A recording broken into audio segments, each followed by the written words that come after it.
And again, repetition is the mother of excellence. I like it.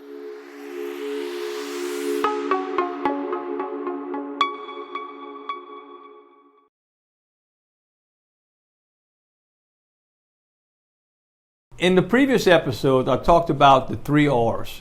The first R, if you recall, was the rate of return, how money grows. The second was the rate of withdrawal, how much money you can take from an asset during retirement and have a good chance, a high probability of not running out of money.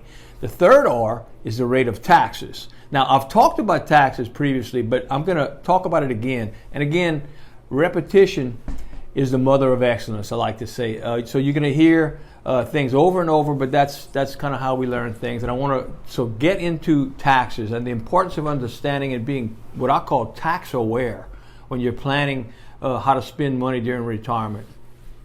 Because when it comes to taxes, you can if you can eliminate taxes, sometimes it's more important than what the rate of return is. So with that said, my prayer for today is that at least one person gets at least one thing from what I'm going to go over today.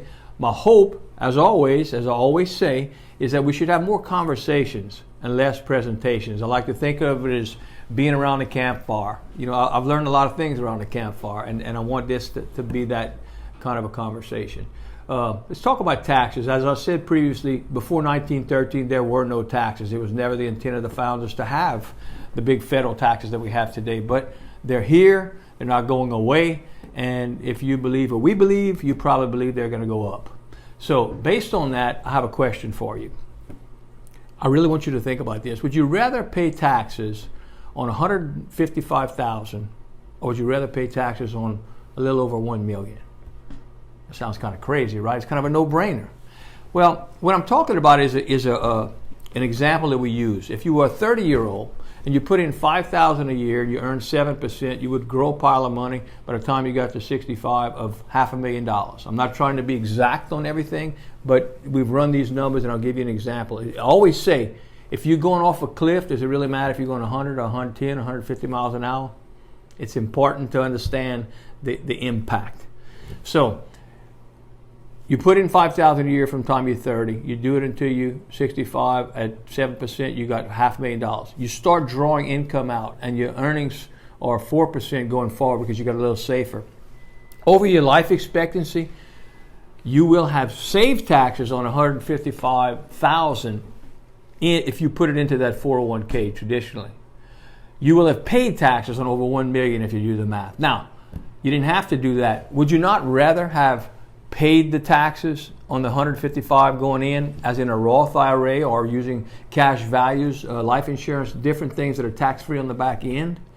Because you have that choice. In America, you have to pay taxes once, but after that first time, you have the option of putting it into buckets that could be tax exempt. That was the conversation I wanted to go over today. You need to be tax aware.